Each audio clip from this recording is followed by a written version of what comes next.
Our view has been since the earliest days of the founding of Ripple that there is an opportunity for money to move the way information moves today. We talk about technologies like TCP/IP and how data interoperability has completely transformed how we access any information. Yet we still live in a world where to move my own money across networks, across currencies, the fastest way to do that's on an airplane. That's a crazy statement when I can go stream video from the space station, and yet if I want to get money to Istanbul tomorrow, drive to JFK and buy a ticket on Turkish Airlines. It's not JFK, Dulles, wrong city.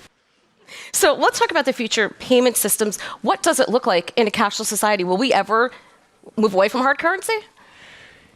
There's obviously some countries around the world that are very invested in moving to, cashless economies. I think in the United States, given my own personal point of view, this isn't really a Ripple point of view, but the diversity of constituents, I don't think we're going to get away from a cashless society anytime soon. I do think to the extent we can reduce friction in payments, we already, some would say, well, between your credit card and what have you, Venmo, we're getting there.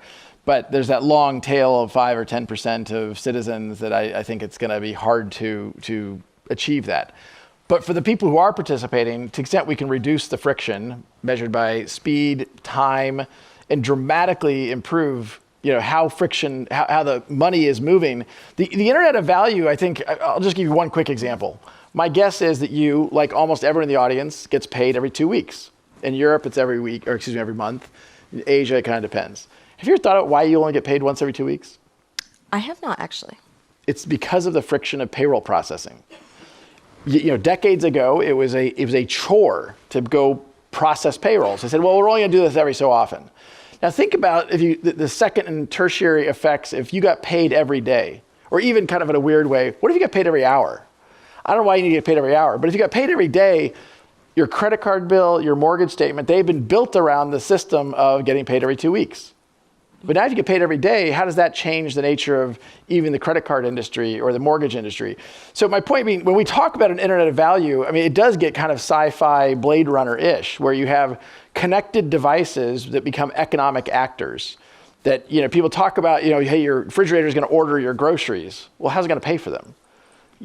How is that going to flow? Are you just going to embed a credit card into your refrigerator? That would work if the average payment size is large enough, but do we not think there's going to be micropayments where people are spending a penny or a dime?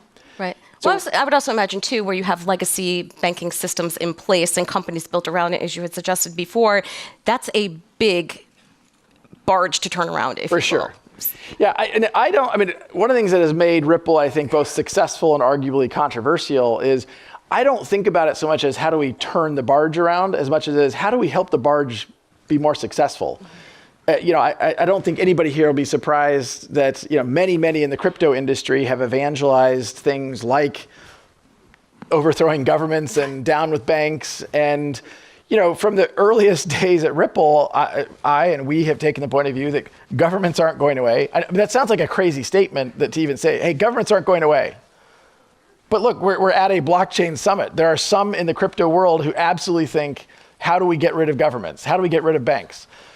Ripple said, and maybe pejoratively describing the banks and governments as barges, using your thing. So I don't mean it in a mean way, but the best way to have the biggest impact is to engage the system, to get the barge to be far more efficient in terms of speed, in terms of cost, in terms of accuracy.